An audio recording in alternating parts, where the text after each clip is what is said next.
Hey guys, welcome back to my channel and a warm welcome if you're new, honey.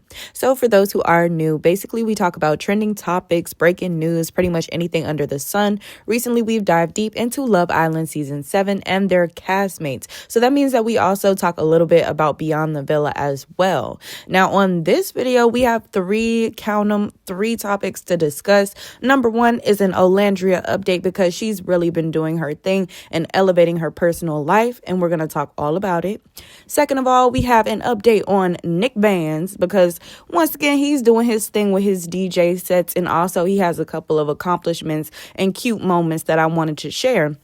And finally, we're going to briefly get into some Beyond the Villa drama because, baby, stuff has been popping off left and right with this show. And it has people looking at some of these castmates who were their favorites now in a more so negative light. So we're going to go ahead and discuss everything. So if you guys are ready to jump right into this video, just stay tuned. All right, now first things first, let's go ahead and discuss Miss Olandria because not only has she been going everywhere doing her fashion thing, doing her public speaking thing, but now we gonna call her Penthouse Landria, baby. Yes, we are, because she has now made another wonderful accomplishment in her life. She has a penthouse. She decided to make her permanent home in Houston. She was kind of teasing the idea of having a home out in Los Angeles. Who knows? She might get a second home out there, but as of now, this penthouse is going to be her permanent location. So I'm so excited to see her elevate because if she's not elevating one way, she's elevating another. If she's not doing fashion, she's doing public speaking. If she's not doing that, she's elevating her friends, her family, and her life overall. Like, come on. I know that's right, Olandria. So for those who don't know, Olandria first moved out to Houston after she graduated from Tuskegee University in 2022. And she lived there after her appearance on Love Island. I mean, Houston has been her spot from pretty much like 2022 till now. So when she first got to Houston, she was working, doing her thing at, I think it was called Otis Elevator Company prior to joining the show. Then after that, she stayed in Houston. She's been having her career flourishing, going here, going there. She probably ain't seen a whole lot of Houston, but she still also did like a speaking event out in Houston as well. Like, I think it was University of Houston. So she's been making her rounds in Houston, even though, you know, she goes a little bit of here, a little bit of there, a little bit of everywhere, honey. But yeah, it's so nice to see her really doing her thing. And this penthouse looks absolutely amazing, y'all.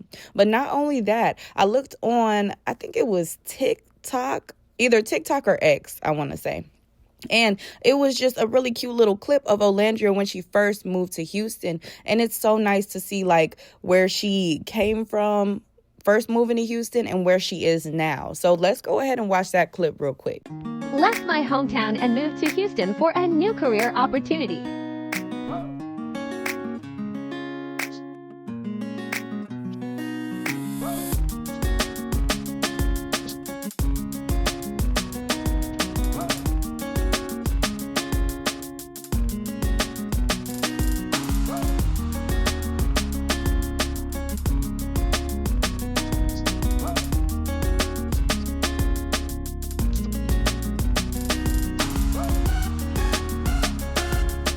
See, now this is the reason why I really love when people make videos like timeline videos, just showing their accomplishments over the course of years or even a decade, because sometimes it takes longer doing some things than other things. I mean, that's just the way life is, you know, but it's so nice that she got to her end goal. Now, let's go ahead and watch her. This was a more recent one. I believe this one was from a few days ago.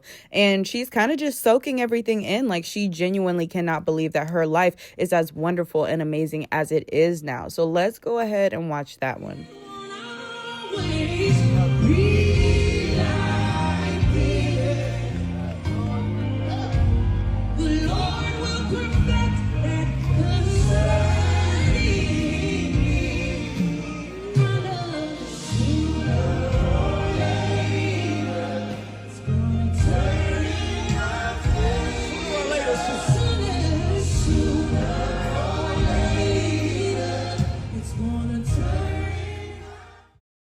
Period. What a wonderful and wholesome moment. I really hope that she just took the time in to really appreciate all the hard work that she's put in, all the dedication, because yes, her fans are very important. We are very important to Olandria. However, we wouldn't be here if Olandria wasn't putting in this work like we know our girl does, okay? Now, I saw this on the little TikTok, and I wanted to pause it so that we can actually read it. So Olandria was saying, still trying to process that this is real. So many tears, prayers, long nights, sacrifices, and moments of uncertainty led to this chapter. Through it all, God never stopped providing, guiding, and making a way. This home is more than just a milestone. It's a reminder that faith, patience, and hard work truly pays off. Forever grateful for this journey and so excited to create new memories. Thank God first in every season. Period. Yes, Olandria. It's like, girl, first of all, you know that you're that girl when you can be on top of the world, but you still show appreciation to others and to God. Like, she is so humble, but also so confident. It's the perfect balance. Like, Olandria is everything. There's something else that I wanted to read for you guys as well. It was a note on the flowers. So let's go ahead and see what it says, because you know we nosy over here. So it says, congrats. Well, Olandria, congrats on such an exciting milestone. We're so proud to celebrate this moment with you. It's been a joy partnering with you and watching all that you continue to accomplish. Here's to a beautiful new chapter visa team. Oh, that's so sweet. And the flowers look so nice. Like, I don't know what Olandria's favorite flower is, but these flowers do just kind of give like springtime, home warming, and also Olandria's personality as well. All right, so now that we cover all our bases with Miss Olandria, let's go ahead and get over to Nic Vans, okay? The Nic and Nic Olandria. I know that's right. So it looks like Nic had a performance and he was repping his bae, okay? It says Mr. Van Carthen on the back of his shirt. Yeah, you can read it. Look at that. That's an even better picture. Mr. Van Carthen. I think that's absolutely adorable. And he was gushing about Olandria while he was there, but also he made a couple videos as well, just kind of showing off Olandria and calling her penthouse Olandria, period. Which makes me wonder, I wonder if he got the cake for her, because, I mean, yes, it's public knowledge we've been calling her penthouse Olandria, but the way he said it, I was like, maybe he got it. Because if he did, then I wouldn't be surprised, but that'd be really cute of him. Okay, anyway, let's watch. Hey, man. Look at that shirt. Skeegy. Around the time, you know, penthouse Olandria. Penthouse Olandria. You're in a penthouse now. Oh my gosh. Hey, I gotta show you. Now, we already know our boy cannot stop gushing about Miss Olandria. It's like that's almost all he thinks of 24/7. That's the vibes. But I also saw that Nic did an exclusive interview with Elite Daily, and they kind of just explained why him and Olandria didn't really appear on Beyond the Villa. Now, most of us know, who's been keeping up with it, he did appear very briefly and he talked to TJ for a little while, but he pretty much just like talked his shit and left. I mean, that was pretty much it, you know? And I actually have a couple of clips from when he went on Beyond the Villa. But before we get into those, we are going to get into exactly what he said in this interview. Nic said, coming off such a big show where our lives were filmed all the time, I think we just wanted a break. The main reason he and Carthen didn't sign for Beyond the Villa had to do with creative control. Once again, Nic says, we wanted to be able to film stuff when we wanted to. And personally, I wanted control over what I wanted to be released. I wanted to show my personality more, so I just politely passed. I feel like that's pretty reasonable, especially because at first, Olandria and Nic were showing us a lot of information, a lot of content, but they kind of had to pull it back a little bit because people started acting all parasocial and weird and overstepping their boundaries. So I can understand them not wanting to open up that can of worms all over again. You know what I mean? Because that's just like, what's the point in doing that twice in a row? But yeah, guys, I think Nick was on the show for all of about 5 minutes on episode 8. And a lot of people were speculating that he probably got paid either the equivalent of the other cast members or even more for just that small amount of time that he was on there. So let's go ahead and just watch a couple of those clips. And then we're going to get into some crazy juiciness about Beyond the Villa and Jeremiah and Adrina because, child, stuff's just been going crazy. So let's watch. You guys are so busy and everything. How do you make time for each other? It's rough. I mean, I'm in a club like probably Wednesday through Saturday, and she's 99% doing a shoot throughout the week or whatever. But honestly, our schedules have been like lining up pretty nicely. Like she coincidentally was in LA yesterday, so we got dinner and chilled, kicked it. I mean, you just like pray that it aligns. Now, one thing I already knew was within his 0.2 seconds of being on Beyond the Villa, he was going to mention Olandria at least once, which, like I said, I'm not surprised about at all because that's his boo. Okay, period. Now, I do like how he was kind of explaining like how she's busy, he's busy, but they make time together, you know. They have a good time when they can. And I feel like they try their best to balance both business and pleasure. So now that we covered Nick on Beyond the Villa, let's go ahead and swing over to Jeremiah and Adrina. So for those who don't know, and first of all, if I said her name wrong, if I've been saying her name wrong this entire video, please let me know in the comments. I've had trouble with her name before, and I hope I'm saying it right. I don't like to butcher people's names. So anyway, guys, for those who don't know, it looked like Jeremiah and Adrina were flirting with each other online and all types of stuff, like little cutesy videos.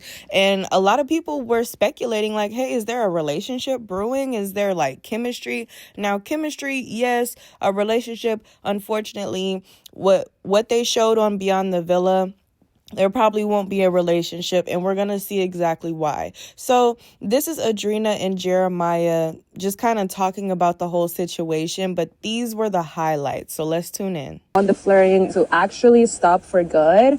I'll bet. All right, then I'll stop. That's fair. But I never once, like, led you on. No, that's not true. How's it not true? I think everybody online just assumes you're with Jeremiah. I know. Look at this. Good morning. I'm very transparent with you about where I stand. Friendship, best friend. But I don't feel like you act like you're my friend. We're flaring, we're posting a lot of content together, so everybody thinks we're together, and we're not. Yes, we flirt together. Yes, together. And if you want that to stop, that's cool. But the mixed signal thing is like... Well, it's you always who starts. It's always sure. you. You got it. Hey. No, I don't. No, I don't want to make you. I promise we're good.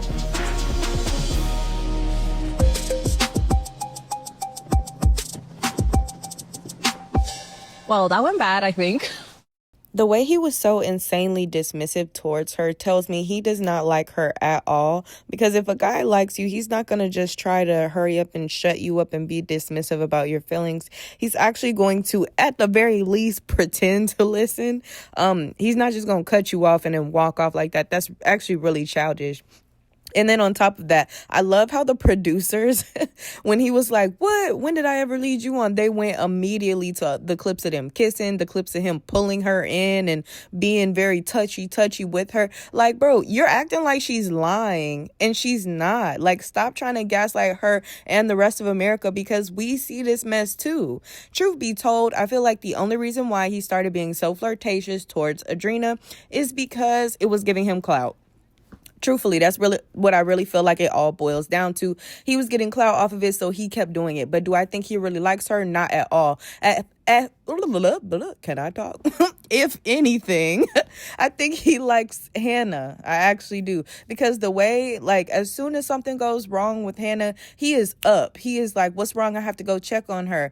The way he treated Adrina is the complete opposite. Not, I'm going to go check on her.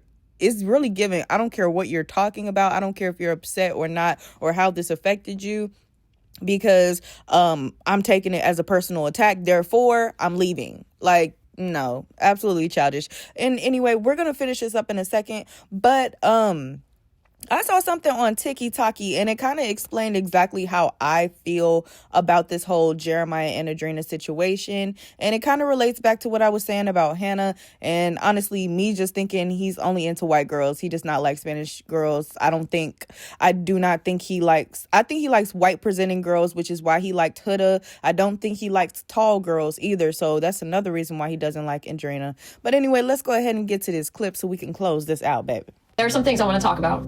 Lapdog Jerry watched Little Miss Arizona Trash put on her High School Mean Girl skit where she made fun of Grayson's accent and the fact that she's a pageant girl. Then after Hannah says she doesn't give a fuck about being friends with specific people and Charlie points out that she can dish it but she can't take it and how she always avoids accountability, Jeremiah is basically squandering to defend her.